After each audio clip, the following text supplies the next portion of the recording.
probinsya. Tingnan nyo, oh. Dito kami ngayon sa probinsya. Mamaya pa kami uuwi sa Seoul. Yan, tingnan mo yung mga kahoy. Tingnan mo yung tanawin doon sa baba. Doon sa unahan, bundok. Green na green, oh. Oh, tingnan nyo. Ang ganda. Presko sa paningin. Ay nang ginan ko, oh. Tingnan mo, bundok yan dyan, bundok. Yan, bababa tayo. Itong kahoy na ito, oh. Parang nara. Ang tagal na ito. Ganito yung mga bahay nila dito sa probinsya. Tingnan mo. Tingnan mo yung mga bahay. Bababa tayo, bababa.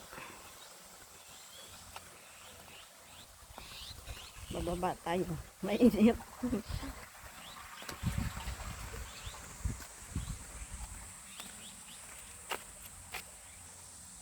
Ganda, no? Ganda ang tanawin dito. Tingnan nyo. Ito, ang nakatira dito sa probinsya, puro lang matatanda. Walang mga walang mga dalaga, binata. Puro matatanda. Tingnan mo. Yan, yung doon sa unahan, yung malapit sa bundok, may dagat dyan. Yung dulo ng buntot na siguro yun ang dagat. Dito puntod. Yan, tingnan nyo yung mga palay nila, oh. Yan, mga palay nila. Yun doon sa unahan, yung mga ng bibi. Yung mga pato. Patuhan yan dyan, patuhan. At saka manukan. Hauso. Yan, ganyan yan dito, oh. Tingnan mo, maganda. Tingnan mo yung bahay doon sa taas, oh. Doon sa taas yung bahay ng biyanan ko, doon sa taas pa. Green na green sa palibot. Doon sa taas nila puro bundok, dito sila sa baba nakatira, oh. Ganyan yung mga bahay. Ano pala yan, ito Purok Center, parang barangay hall nila ito. Barangay hall nila. Sa taas bundok. Tingnan mo, ang daming mga pananim na kahoy. Bundok nila, hindi nila pinapatag para malayo sa landslide at saka malayo sa landslide, kaya yung mga kahoy hindi nila maraming kahoy para hindi malandslide ang bundok nila. Hindi nila kinukuha mga kahoy. Tingnan yung paligid, puro bundok. Mga bundok yan dyan. Yan, maganda yung mga bundok, oh. Ito yung bantayan ng bus nila. Mini bus nila. Diyan ka magbantay. Every 30 minutes lang yung bus dumadaan. Kasi walang maraming pasahero. Kasi konti lang yung bahay dito.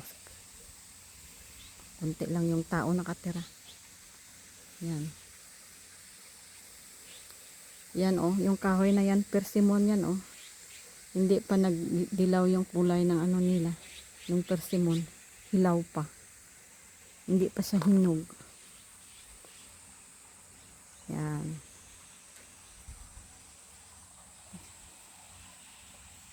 Akyat naman tayo, akyat naman ako. Yan, dito sa bundok, mga lang ng mga ang marinig mo. Parang huni ng mga pispis. Pispis. Lang mga ibon ang marinig mo dito. Yan, oh. Ito persimmon siya, oh. Persimmon, hilaw pa. Yan, persimmon yan, hilaw pa. Maliit pa. Yan, oh. Yan ang persimmon. Hilaw pa siya. Maliit pa siya, maliit. Oh, maliit. Maliit pa yung bunga niya. Persimmon yan siya. Yan, maliit pa. Marami din siya bunga, oh. Oh, maliit pa yan, persimmon. Maliit pa siya.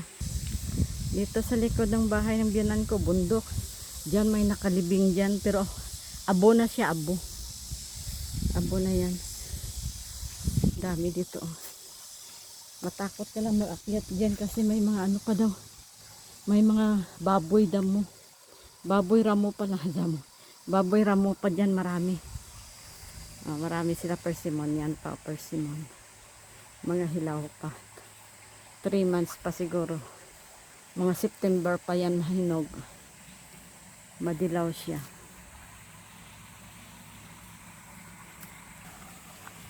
Tingnan, maraming kahoy, no? Kaya presko dito, presko. Presko siya, presko. Kasi maraming kahoy sa likod.